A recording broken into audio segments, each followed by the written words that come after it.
একটা সময় একটি মেয়ে এবং একটি ছেলে একে অপরকে ভালোবাসতো। একদিন মেয়েটা ছেলেটাকে বলল, তুমি আমাকে ছেড়ে যাবে না তো?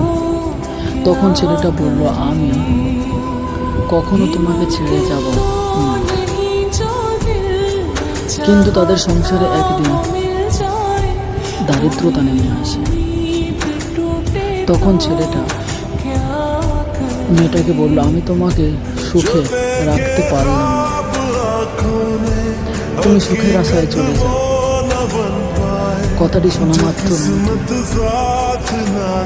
চলে যায়। এবং একদিন ছেলেটির মৃত্যুর খবর পেয়ে মেয়েটি সেখানে এসে দেখে পাশে ডায়েরিতে লেখা ছিল, তুমি যদি পাশে থাকতে, হাজারো কষ্ট অতিক্রম করে আমি আজকে